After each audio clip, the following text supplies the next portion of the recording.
बिहार में जमीन मालिकों और रियल एस्टेट से जुड़े लोगों के लिए बड़ी खबर है। राज्य सरकार ने जमीन की खरीद बिक्री और निबंधन प्रक्रिया में पारदर्शिता लाने के लिए नई व्यवस्था लागू करने का फैसला किया है। अब राज्य के सभी जिलों में भूमि वर्गीकरण पंजी तैयार की जाएगी और इसके लिए अंचल स्तर पर विस्तृत सर्वे कराया जाएगा। इस सर्वे के आधार पर जमीन की श्रेणी तय होगी और उसी के अनुसार सर्कल रेट निर्धारित किए जाएंगे।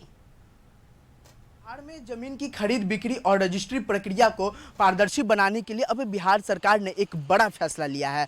देखिए, राजस्व विभाग इन दिनों लगातार जमीन से जुड़े कई बदलाव जो है वो लगातार कर रहे हैं। ऐसे में बिहार में जमीन मालिकों और रियल एस्टेट से जुड़े लोगों के लिए एक महत्वपूर्ण बदलाव माना जा रहा है। राज्य सरकार ने भूमि के मूल्यांकन और निबंधन प्रक्रिया को अधिक व्यवस्थित बनाने के लिए नई व्यवस्था लागू करने का निर्णय लिया है।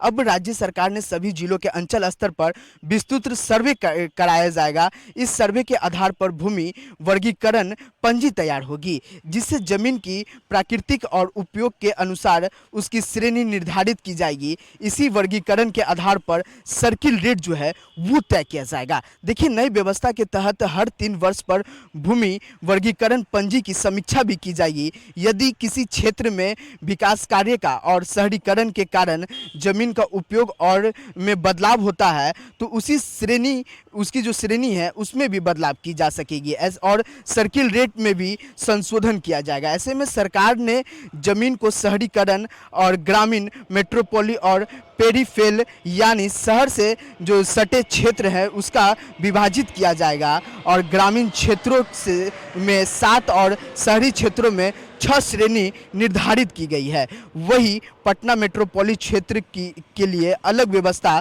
बनाई गई है। यह हर वर्ष जो वहाँ पर सर्वे है और समीक्षा भी कराई जाएगी। देखिए, सबसे खास बात यह है कि शहर से सटे जो इलाके हैं उसके लिए ज़मीन का सर्किल रेट ग्रामीण क्षेत्रों से अधिक होगा, लेकिन शहरी क्षेत्र से कम रखा जाएगा। इसकी अंतिम जो दरें हैं जिला मूल्यांकन समिति तय करेगी। सरकार का यह भी कहना है कि इस नई व्यवस्था से जमीन के मूल्यांकन में एकरूपता या आएगी और विवाद भी कम होगा और बाजार का जो मूल्य तथा सरकारी दरों के बीच अंतर भी कम होगा। यानी कि कुल मिला के देखा जाए तो साथ ही राजस्व ग्रहण के वृद्धि की भी उम्मीद जो है वो जताई जा रही है।